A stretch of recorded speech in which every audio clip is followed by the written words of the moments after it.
Isang mapagpalang araw na naman po mga kapatid at muli tayong mag-aaral ng salita ng Diyos. At ang salita ng Diyos natin pag-aaralan ating po kukunin sa sulat ni San Pablo sa mga taga-Pilipos, Kabanata 1, talata 21. Ang sabi po dito, sapagkat para sa akin, ang buhay ay para kay Kristo at ang kamatayan ay pakinabang.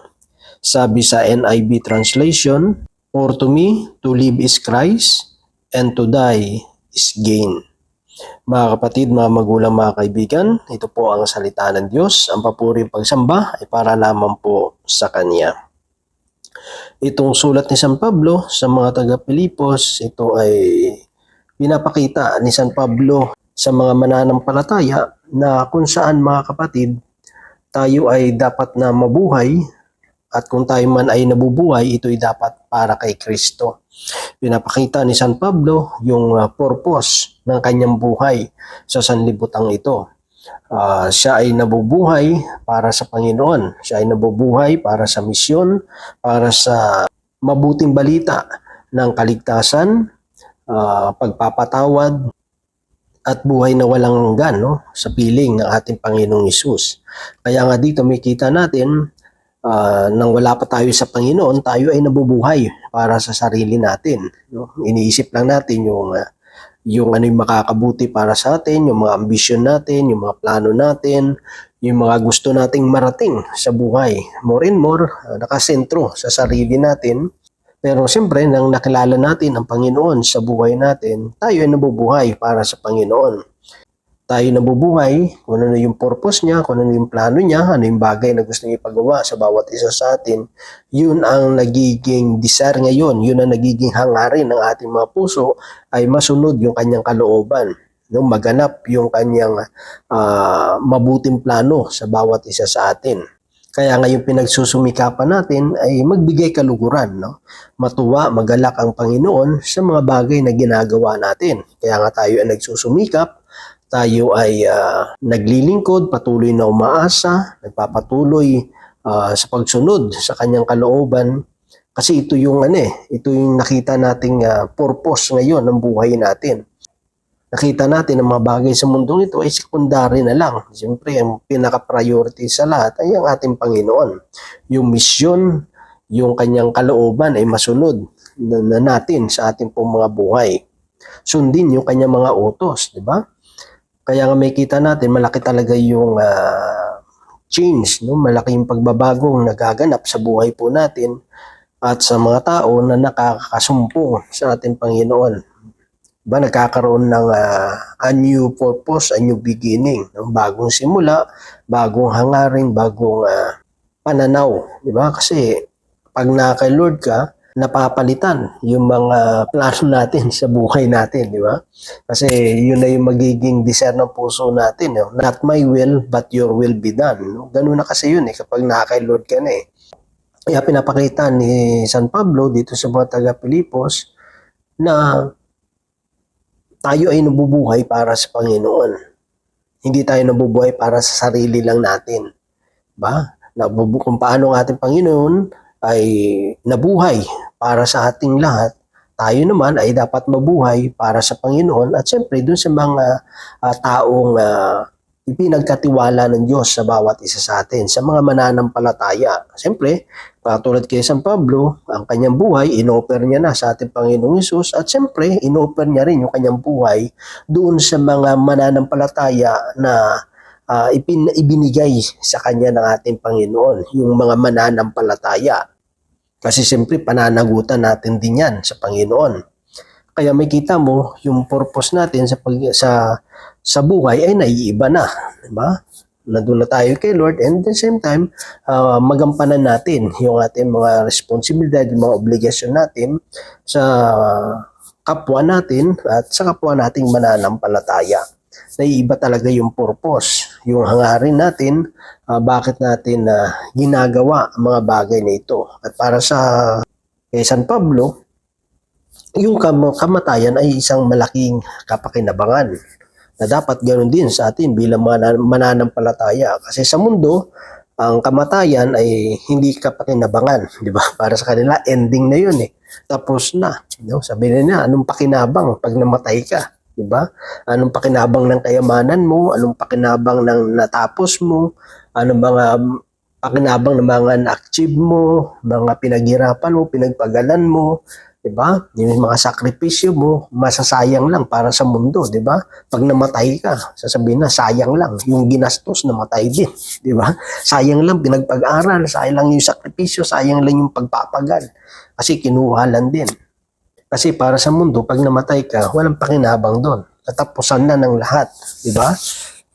Pero sa atin, bilang mananampalataya, katulad ni San Pablo, yung kamatayan ay umpisa pa lang ng isang kapaki-pakinabang na bagay. Di ba? Kasi dito natin sa ating kamatayan, dito kasi mag-uumpisa talaga yung totoong buhay kasama si Kristo. Di ba? Yung dito sa mundo, practice pa lang to eh.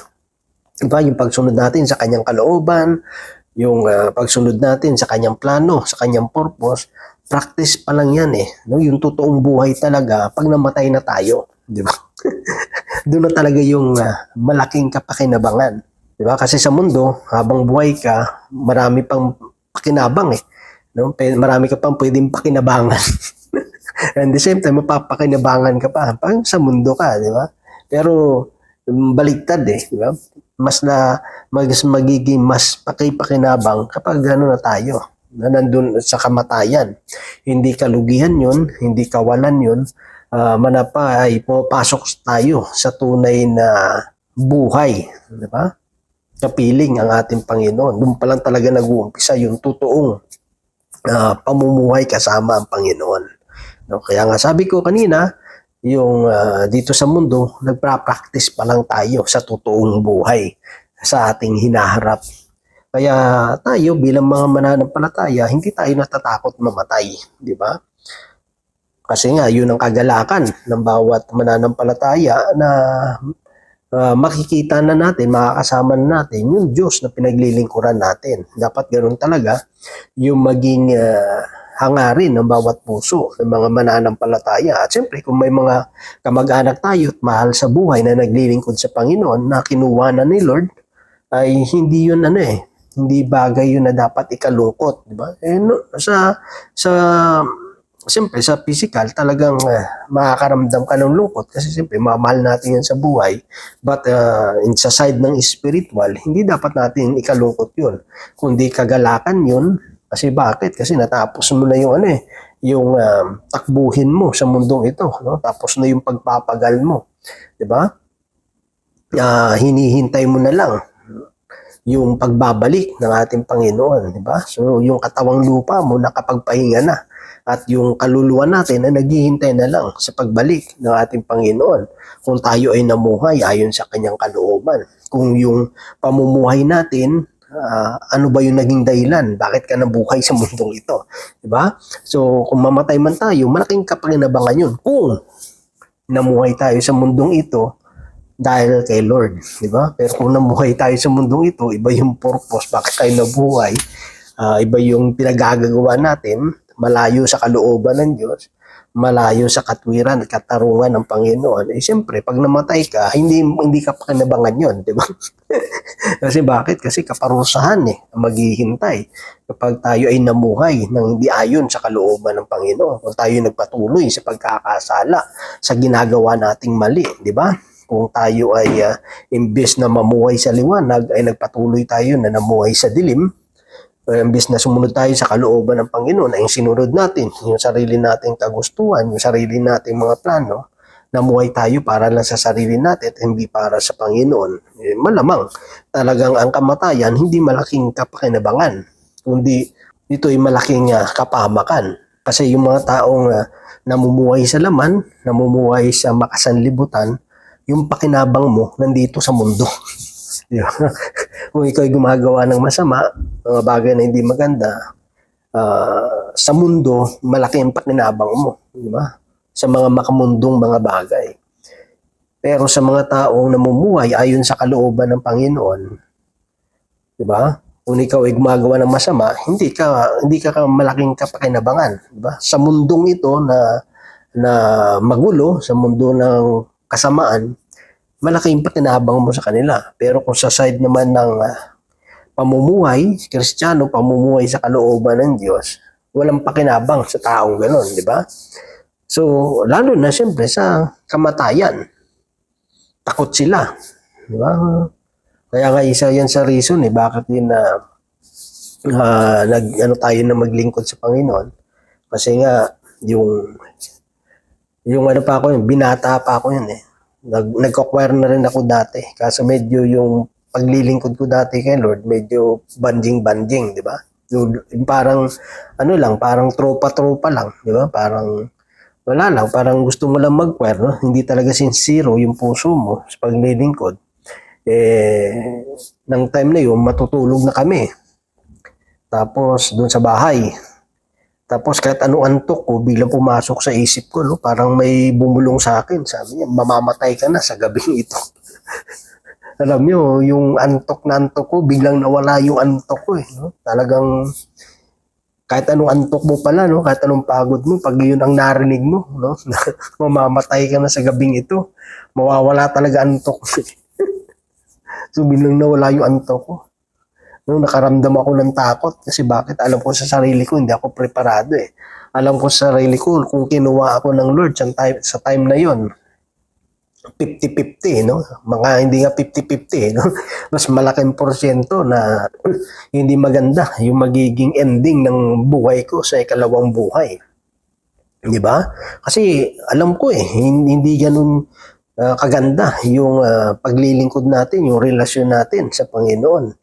Diba? Nagko-choir-choir lang tayo pero malayo naman yung puso natin sa Panginoon. Yung sinatawag nga na yung pagsamba mo, nasa bibig lang, nasa labi lang, wala talaga sa puso.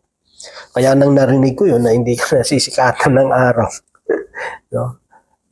Doon ako na parang nag-twist no? Parang nag-turn no? Parang umikot yung mundo ko Diba? Na naging courage sa akin, no, na dapat yung paglilingkod seryosohin, no, hindi yan isang laro. Kasi anytime pwede tayong kunin Hindi natin alam kung hanggang kailan tayo mananatili sa mundong ito.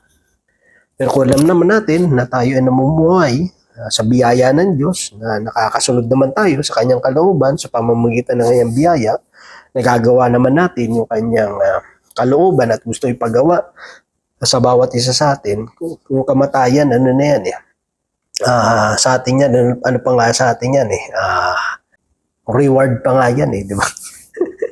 Yung mamatay tayo sa Panginoon, reward na nga yan di ba? Isang malaking, lalo siyempre pag namatay tayo habang naglilingkod. Di ba? Kaya yung mga tao nga, mga sundalo, yung mga kawal dati, no? Doon sa mga, sa mga kingdom versus kingdom, di ba? Kapag yung mga sundalo nila, yung mga kawal nila, namamatay sa digmaan, para sa kanila, karangalan yun di ba? Kaysa yung mamatay sila na tumakbo sa laban.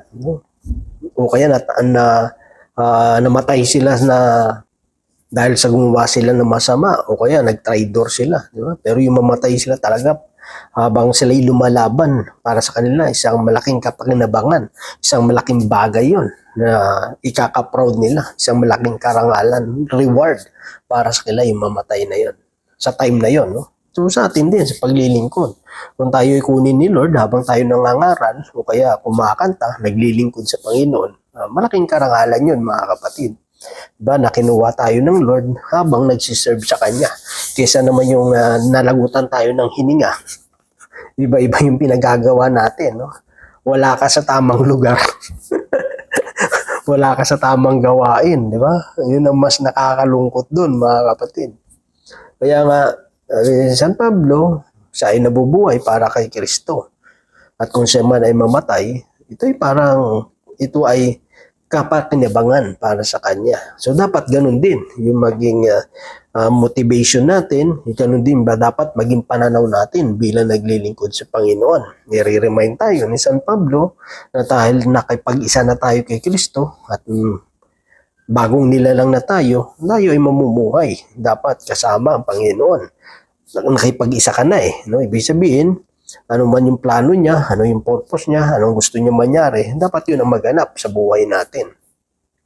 At kung tayo man ay mawala na sa mundong ito, hindi naman tayo dapat matakot. Kasi bakit? Kasi may pangako naman ang Diyos eh. Diba? Na tayo ay kanyang makakasama sa buhay na walang hanggan.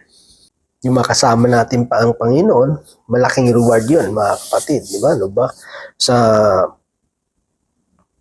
tagal ng paglilingkod mo, makakasama mo na ang Diyos na pinaglilingkuran mo. Di ba? So, yun lamang mga kapatid, at nawa ay patuloy na magampanan natin. Makita natin yung purpose natin, mamuhay tayo ayon sa kanyang kalooban, magawa natin yung mga tungkulin na ibinigay sa atin ng Panginoon, at dumating man ang time na tayo mawala sa mundong ito, at least mga kapatid, no, mas magiging masaya yung puso natin na at least kahit paano sa biyaya ng Diyos, nagawa natin yung ating mga obligasyon, yung mga bagay na iserve natin, yung purpose bakit tayo tinawag ng Diyos. So yun lamang mga kapatid, ang Diyos patuloy magpala sa bawat isa sa atin. God bless po sa ating lahat.